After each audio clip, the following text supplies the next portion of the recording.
اللہ بول رہا کلو من علیہا فان، ہر چیز کو میں فنا کرنے والا ہوں. تو یہ بڑے بڑے بنگلے، یہ بڑی بڑی پراپرٹیز ہم کس کے لیے خرید رہے؟ اسلام اس کو منع نہیں کرتا کہ بڑی پراپرٹی خریدو. پھر ڈونٹ مس انڈرسٹینڈ، اس کو اسلام اس کو منع نہیں کرتا. مولا علی کا نہج البلاغہ میں پورا سرمن ہے، پورا خطبہ ہے. جب بصرے سے واپس آ رہے تھے جنگ جمل کے بعد، تو مولا نے دیکھا کہ دو بھائیوں کا خطبہ، رئیس بھائیوں کا پورا ایک مکمل سرمن ہے میرے مولا کا. مولا جنگ جمل کر کے جب واپس آ رہی تھی بصرے میں انٹر ہوئے شیعہ. آج بصرے میں 90% شیعہ ہے. تو اس وقت جب پہنچے مولا تو ایک مومن سے ملاقات ہوئی، اور وہ مومن بہت پیسے والا تھا، ویری ریچ پرسن. لیکن رہتا کیسے تھا؟ چھوٹے سے گھر میں، بوسیدہ گھر، پرانا لباس، پرانی چپل، اپنے حال ڈال کے رہتا تھا. لوگوں نے کہا مولا اس کے پاس اتنی دولت ہے، لیکن یہ اپنی دولت کو پورا اندر رکھتا ہے، سیو کرتا ہے، اور اس حالت میں زندگی گزارتا. تو مولا نے اس کو قریب بلا کے کہا تو نے یہ کفر کیوں اختیار کیا؟ لفظ کفر استعمال کیا. کہا یہ کفر کیوں کر رہا تھا؟ اس لیے کہ امام کا جملہ سنے. امام نے کہا جو اللہ، مولا علی کہتے ہیں یہ جو اللہ نے پوری دنیا بنائی ہے، یہ کافر اور مشرکین کے لیے بنائی، یہ تمہارے لیے بنائی. جب اتنی تیرے پاس دولت ہے، اگر تو نے حق ادا کر دیا تو اس کا اظہار کر. اگر آپ رولز میں گھومنا چاہتے تو ایفرٹ کر سکتے رولز میں گھومنے کا، تو رولز میں گھوم سکتے، لیکن حق ادا کر کے، اپنے پیسوں سے، کسی سے لے کے نہیں.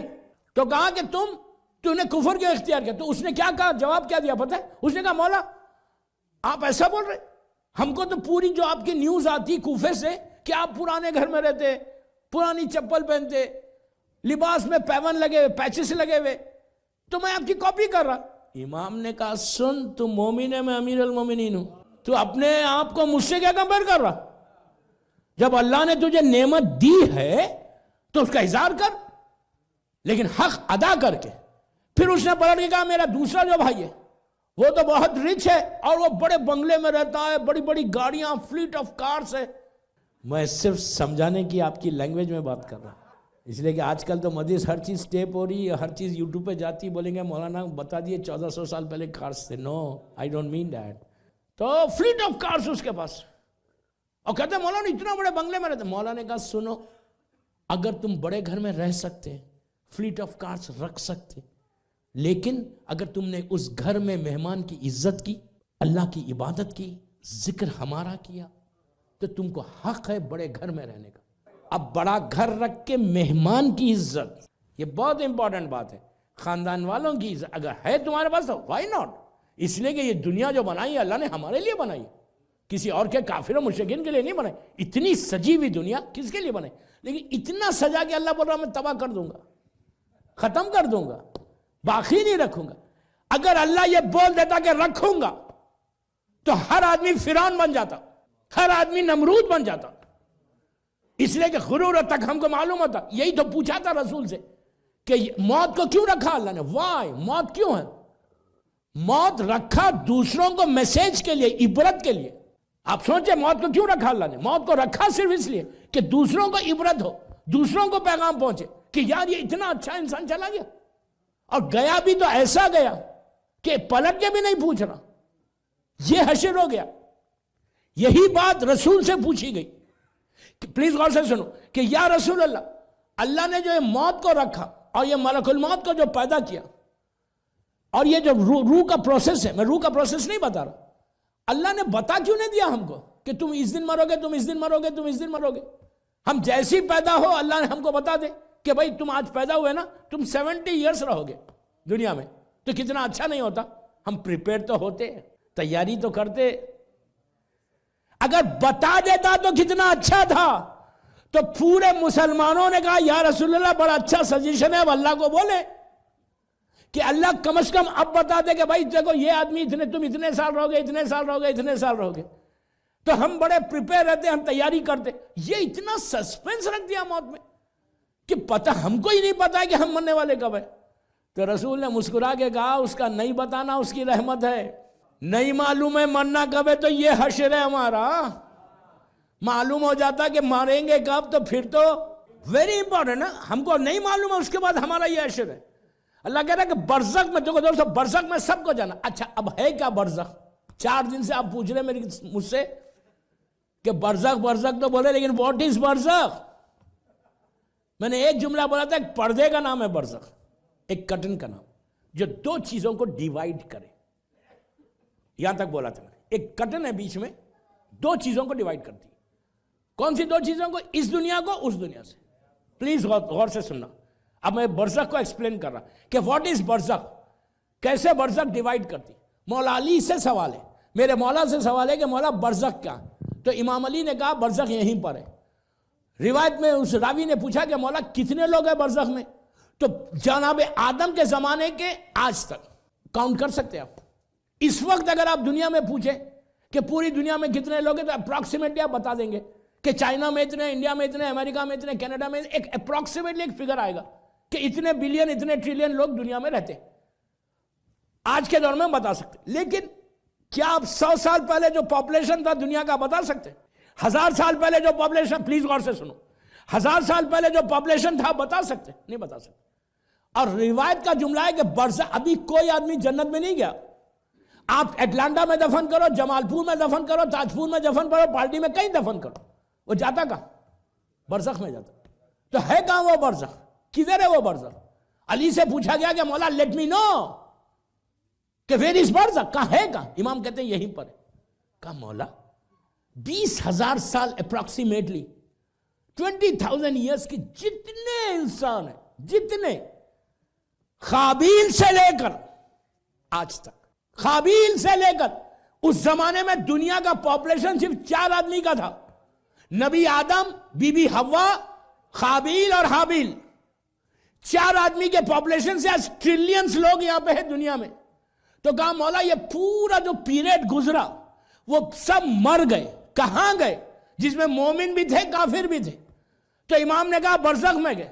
تو راوی پورا مجمع بھرا ہوا، مولا علی ایکسپلین کر رہے واٹ از برزخ. امام نے کہا برزخ یہی پلانٹ میں. لوگوں نے کہا کوئی اور پلانٹ ہے، کہ کوئی دوسرے پلانٹ میں ہے برزخ؟ کہا نہیں، اسی پلانٹ میں. تو مولا ہم کو وہ لوگ نظر نہیں آتے، ہمارا باپ نظر نہیں آتا، ماں نظر نہیں آتی، بھائی بہن رشتہ دار کوئی نظر نہیں آتے، مر گئے. خالی ہمارے گریو یارڈ میں ایک خبر بنی ہوئی ہے، اس کے علاوہ کچھ نہیں ہے. اندر کیا ہے؟ 20 سال کے بعد ہم دوسرے کو لا کے دفن کرتے. ہمارے باپ کی تو باڈی بھی نہیں دکھتی. باڈی 20 سال میں تم نے اپنے باپ کو اپنے ہاتھ سے دفن کیا تھا. 20 ایئرس میں جا کے جب نیچے دیکھتے تو کچھ نہیں رہتا. کبھی سوچا یہ بات کہ آپ کا میرا حشر بھی وہی ہونے والا ہے؟ کہاں گئے وہ؟ یہ گوشت، یہ ہڈیاں سب کہاں گئے؟ یہ تو ہماری ویلیو ہے یار، یہ تو ویلیو ہے. کس کے لیے؟ آج انسان اپنی باڈی کے لیے کتنا ٹیک کیئر کرتا. ونٹر آئے گا کریمز لگائیں گے. کریم لگانا اسلام منع نہیں کر رہا. اپنا میک اپ کریں گے. عورتیں پارٹیز آئیں گی تو بالکل پارلرز جائیں گے، بہترین سیٹ کرے گی، سیٹ کر کے نامحرموں کے سامنے جائیں گے مکس گیدرنگز میں، اس لیے کہ I have to show myself، مجھے پریٹی سمارٹ لگنا ہے. آج کہاں گئے وہ بال جو روز داڑھی کو مونڈ رہے؟ نیچے حشر کیا ہو رہا؟ چہرہ چلا گیا. تمہارے باپ کو دیکھا، رشتہ داروں کو دیکھا، ایک خبر کے اندر کتنے لوگوں کو دفن کر رہے. پہلی مجلس 70,000 میتیں باہر آئیں گی. آپ امیجن کریں کیا عبرت ہے یار. کیا ہم کو اگر انسان خالی موت کو دیکھتا جائے نا تو وہ ایسے پاتھ پہ چلے گا، ایسے راستے پہ چلے گا جو مولا علی کا راستہ. وائی سلمان، بوزر، میسا، مقداد، یہ لوگ اس طرح کی زندگی گزار رہے تھے. وائی؟ بیکاز دے نو کہ میں دنیا میں کیا ہے میرے لیے. ایک ببل ہے، ایک ببل ایسا اٹھے گا ختم ہوگا. اردو میں بولوں دودھ میں ابال آتا، ملک کو جب آپ بوائل کرتے ابال آئے گا، 1 سیکنڈ میں ختم ہوتا. وہ ہماری زندگی ہے. اگر مولا علی کے صحیح چاہنے والے ہو نا، ریئلی علی علی کرنے والے ہو نا، تو لائف کو ایسے گزارو جیسے سلمان نے گزاری تھی. مرضی علی پہ گزارو گے تو وہ شیعہ ہے. اپنی مرضی پہ زندگی گزارنا نہیں ہے، مرضی امام پہ زندگی گزارنا ہے. اب مثال کے طور پہ ابھی سبط جعفر صاحب کا قصیدہ پڑھا گیا. اتنا بڑا شاعر تھا، اللہ ان کے درجات کو بلند کرے. اتنا بڑا پوئٹ تھا یہ. وہ سوچے تھے گھر سے نکلتے وقت، گھر سے جب نکلے تو اپنی بائک کے اوپر کراچی میں بائک پہ